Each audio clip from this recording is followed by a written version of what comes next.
Hi friends, this is All Fun and Games. We're with Collingwood Footy Club Enigma, Brownlow medalist, Premiership player, 3 times BNF at the Pies, 5-time All-Australian. Swanee, how you going?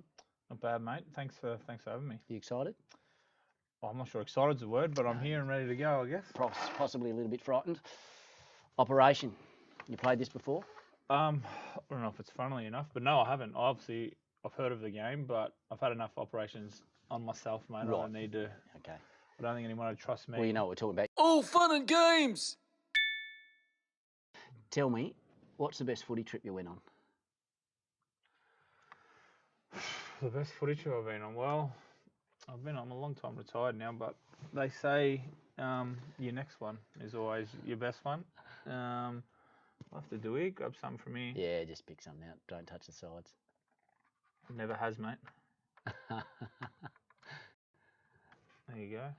Beautiful. Yeah, they say your best footy trip is your next one, mate. So I haven't played for quite a long time, but I'm going to have to play a game of Super Rules or something, so I'm going on a footy trip. But oh, I buzzed.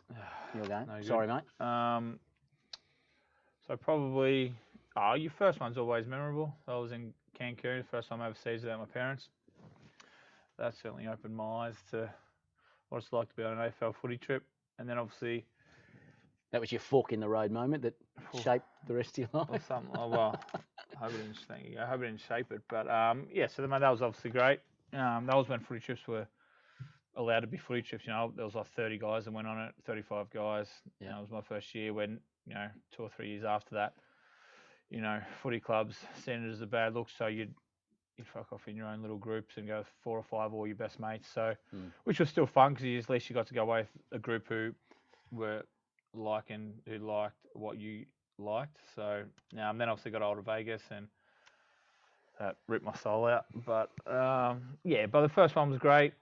Like I said, mate, I've done, what am I now, 35? So I've done 17, 18 of them. So you got a good story from each of them. I'm pretty sure you're filming here, so none of them will be recorded on here, mate. But I might tell you 1 or 2 after, but not while their cameras are going, mate, so you can ask me another question. We might do 1 or 2 in the live shows coming up in 2020. So, mate, what do you do with yourself these days? What's your job? If someone asks you, what do you tell them? I'm a stay-at-home dad to my dog Barney, to my cavoodle. Yeah. That's most of my time, but obviously I have a bar / nightclub.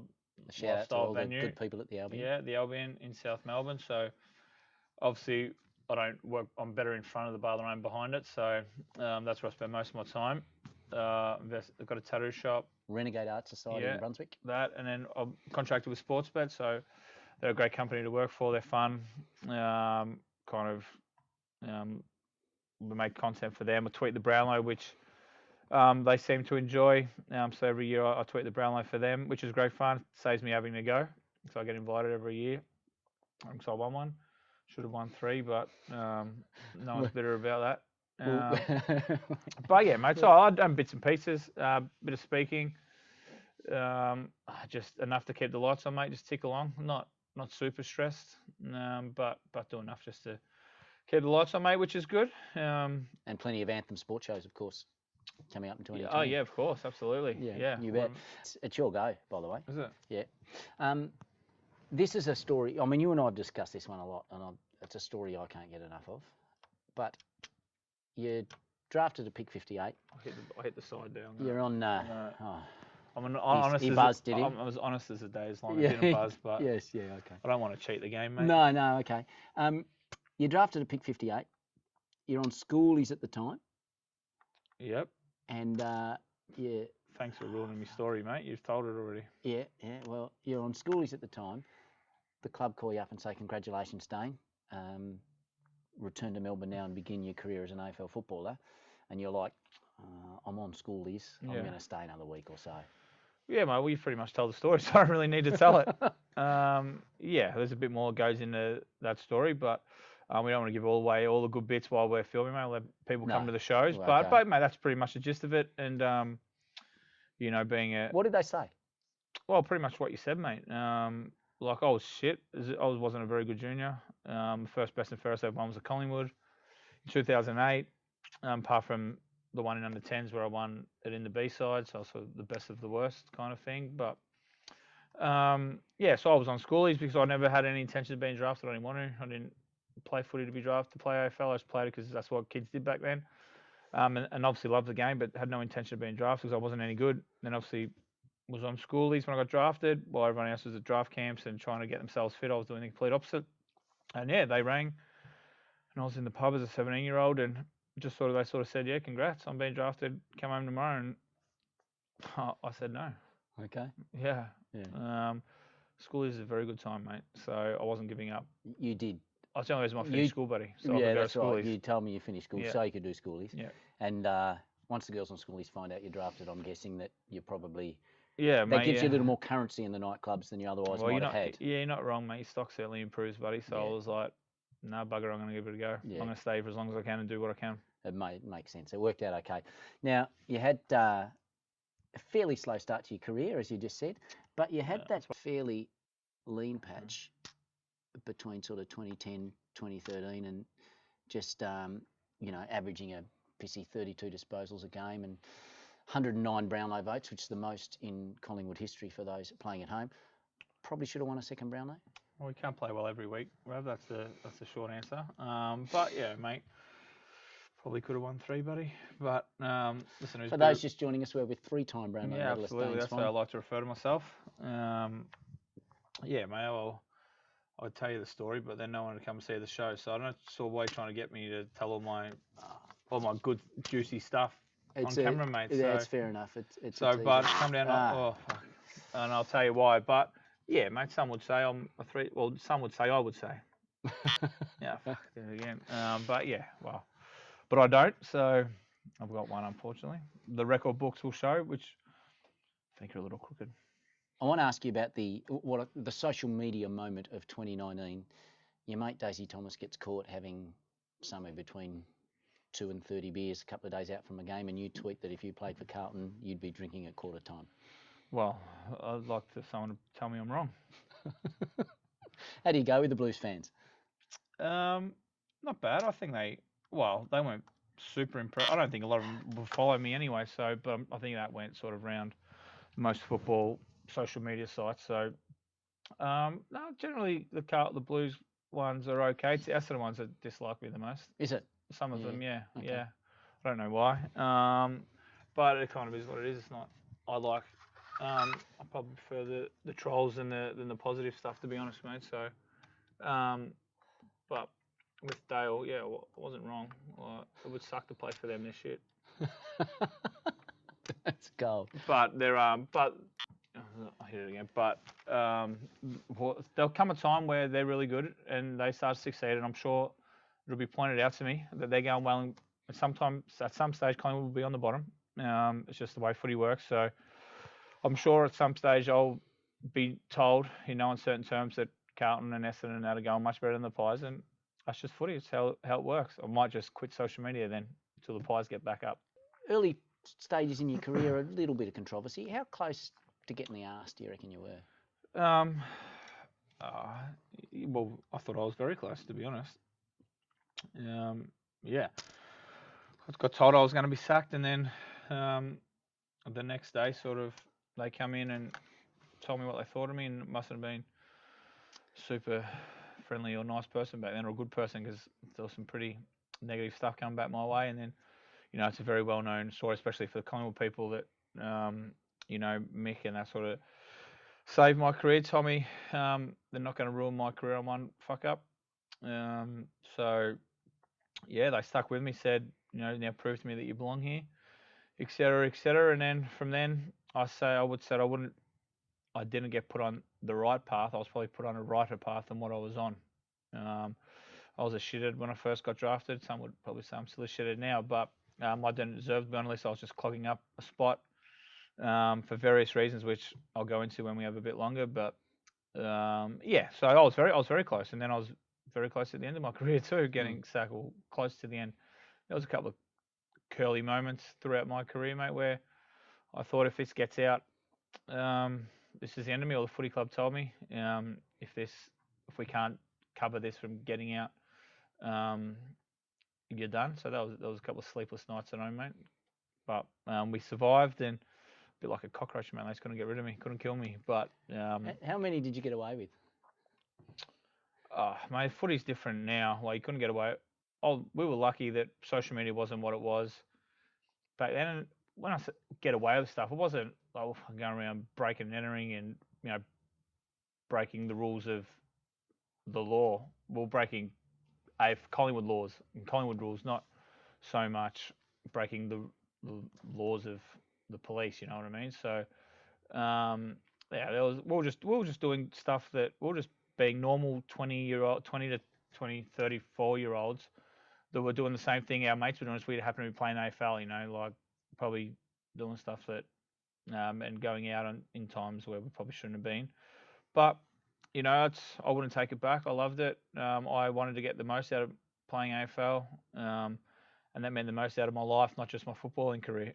I didn't want to miss mates' birthdays and family dinners, and if I felt good, I wanted to go out and have a beer with my mates, because whatever happened, whether you won 10 Brownlows and the best player of all time, or you played 2 games, the people that are going to be there are your friends and your family from before you got drafted, and while you the blokes you met through footy. So I wanted to stay with them because I didn't want to piss them off or brush them because I'm better than someone else because I was playing in the MCG. I certainly don't think that. I was just a common guy, normal guy, just playing in front of 80,000 while my mates were playing in front of 300. So that's the life I wanted to lead, and I did. And yeah, it got me in some trouble every now and then, but I wouldn't take it back because I loved it and had a great career and had a great life. Had made some unbelievable memories, some great friends, got some great fun, got to see the world, got to do some amazing stuff, and I wouldn't take any of it back.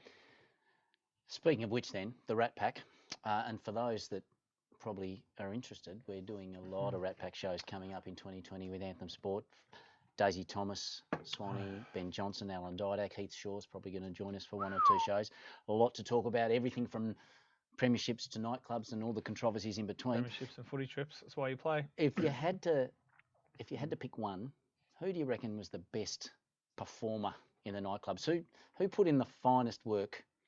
Depends what you're talking about. After hours. I'd say if you come to those shows, you're not going to get. You're not going to. Yeah, well, yeah, we go. You're not going to get any smarter. Put it that way. You might have a few laughs, but you're not going to get any smarter. It's not going to be a Mensa meeting.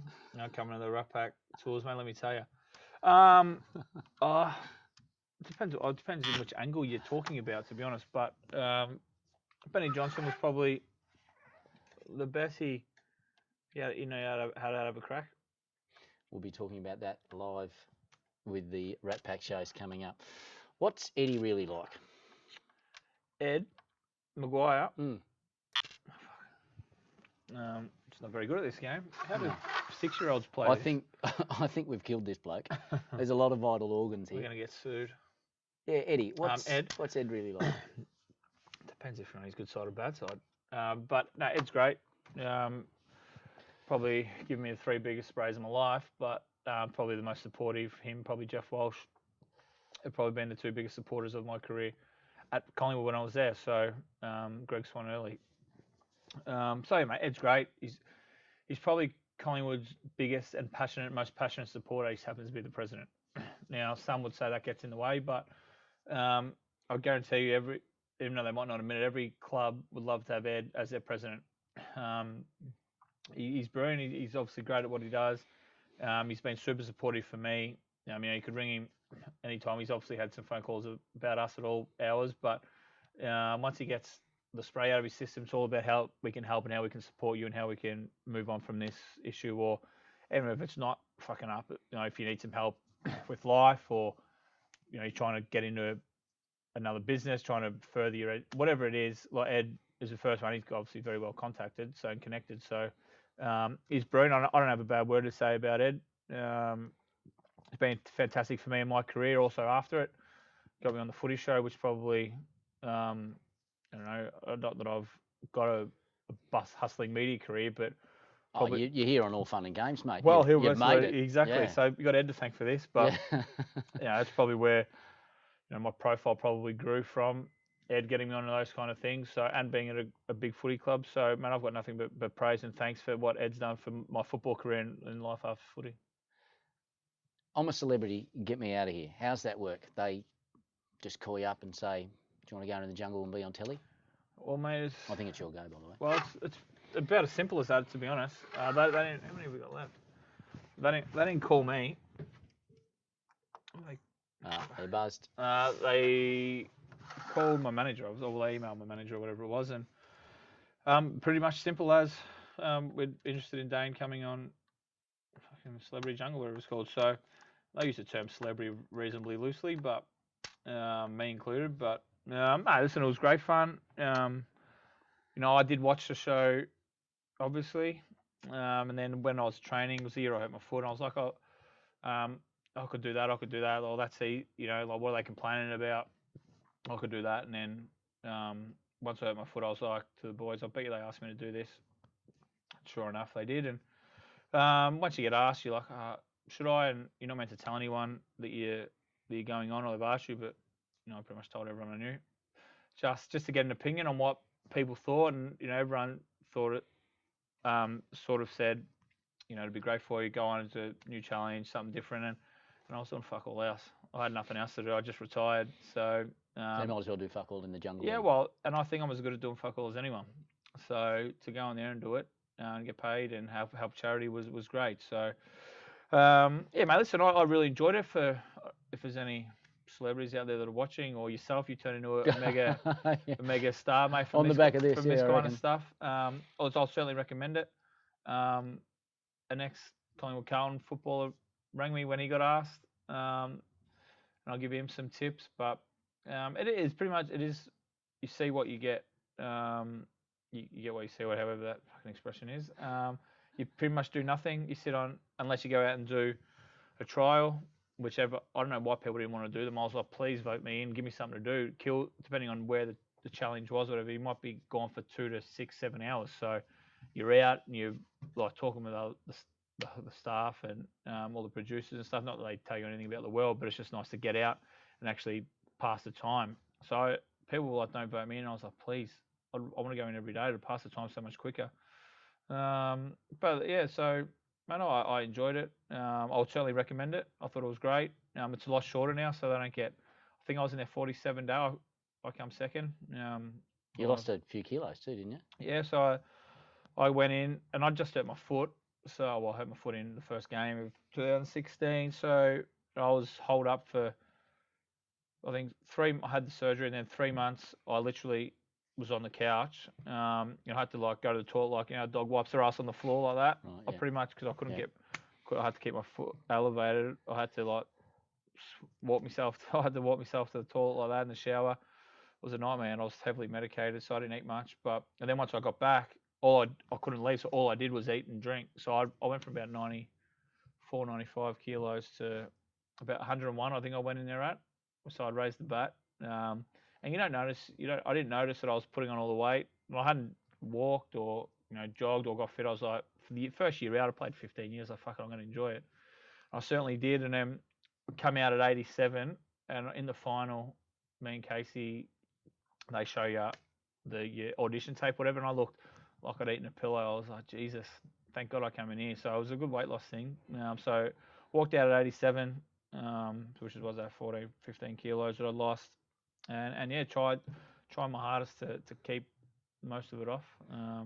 It is very tough. I'm not the most disciplined person, as you could probably imagine. The Ostrich Anus was one of your dishes. Is that a dish you'd recommend? No, I wouldn't. Not fattening, no, evidently. Well, it's not the worst one I've ever eaten. But no, I wouldn't. But mate, the food wasn't a big issue. A chef, randomly enough, actually cooked it and prepared it. So it wasn't all those grabbed the snake off the floor and said "gnaw on this." I think. Listen, it wasn't great. I wouldn't eat it every night for dinner, but it was all shock factor and scare, factor. You're eating blended up rat. So you have to drink, and I've eaten and drank worse on Mondays and Footy Trips, mate. So, and I was eating, I was out, so I was like, and you got to eat it to get fed at night. So it didn't really bother me. Yeah, some of it tasted gross, but I think my whole life I've always been like, I'm not going to, even when I was training, I was like, I'm not going to let them see me sweat, no matter how much. Blah, blah. And it was a story which is too long anyway, but got in trouble over in Arizona, and they punished a few of us the next day running, and then I just laughed. I was fucking killing me, but I just laughed all the way through and said it was worth it. Yesterday was worth it. Said I'll do this all day. It was worth it and I was fucked, but I just never tried to never let them see me hurt, and that's exactly what I did with the food. I was like, this tastes delicious. Give me another one, because I don't know. It's just the way I was. Went home. Speaking of being a bit rotund, I want to ask you about Melbourne Footy Media. Probably my favourite was a certain journalist suggested at one stage maybe you were a little bit plump, and then you go out against the Bombers that week and put in a blinder and give your tummy a rub. Was there ever a time when the media got to you? And what are your thoughts on Melbourne Footy Media? Not really. The only time they get to you is when you go home and knocked on. I can't remember. It's probably not saying much for me, but it was one of the incidents or one of the articles where I went home, said to my parents, and Mum answered the door and just like started crying because I was on. I think it was when Caro wrote the article. I should be sacked for all the bad things I'd done at the footy club, and I just won the Brownlow, so I was going okay. I literally just won the Brownlow, and then the week before pre-season starts, I should be sacked because I was bad for the culture. Just fucking bewildering in itself. But so that didn't get to me, but it got to Mum, so then it got to me. Sure. But while they called me fat, I've been called fat a couple of times. Robbo called me fat, which is interesting, but. I got called the Herald Sun, a fat chance on the back page of the paper because I'd come off hip surgery and I hadn't done anything, and then I was slowly getting back into running. And for me, off season is off season. It's not called pre-season. Well, for me, I don't know, and I understand people have to come back fit, but my spot in the side was safe. I knew I was going to play round one.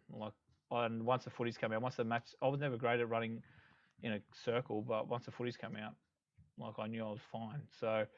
So I was doing some running, I was knackered, so I took my shirt off and I was laying down like this, and someone took a photo. And not the best angle. No, it's not. And they called me fat chance. So I copped that from the boys, but it's just a story to tell. I haven't seen any of them call any of the AFLW players fat, but they call the men fat.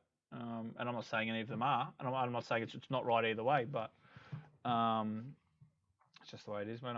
I have no problem with it. I still get called fat today, so it is what it is, mate. In this lighting, you look $1 million, mate. Well, I'm trying. Controversial one: chocolate in the fridge or in the cupboard? In the fridge for sure. What do you think? You know, the comments are going to light up over this. Well, what do you think? This is going to cupboard. Why? All day long. It's in the fridge. It ruins it. Oh. I'll stick you in the fridge. I hope you're ready for the social media meltdown that this is going to cause. I don't think so. I think it's way better in the fridge. Is it? Well, I think it is. We are so getting an endorsement out of this. That'll be nice. Do you put, I put most of my shit, Vegemite goes in the fridge? That has to go in the fridge. What's the difference? Yeah, it says it on the label. Does it? Yeah, and sauce. Yeah, sauce goes in the fridge. But chocolate, we've covered all the big issues here today. All fun and games! 2020, we've got a whole range of shows coming up, the Rat Pack Live and a whole bunch of other Anthem Sport shows coming up this year. Should be a hoot, yeah. It'll definitely be a hoot. Dustin Martin, who has done an Anthem Sport show, there's definitely some bromance there. How did you two meet? Well, that's classified information, mate, and most of the shit we say at your shows they're not allowed to be filmed, so I'm not giving any secrets away now, mate. So if you want to know how me and Dustin met, which is just a fantastic story, mate. You'll be ruffling in the crowd on the floor. So come to one of your shows and you can hear all about it and the rest of the stories which I've abbreviated for you today. Because I won't get a job after this, mate, if I tell all my best stuff here. So I'm getting out of here before you tell all my best stories, mate. But no, it should be a lot of fun. I don't know who won this game, by the way. I think I'm not equipped for it, mate. No, I think we killed this bloke. Yeah, he's dead. This has been all fun and games. Thank you, Swanee. No worries, buddy. Thanks for having me. Good on you, mate.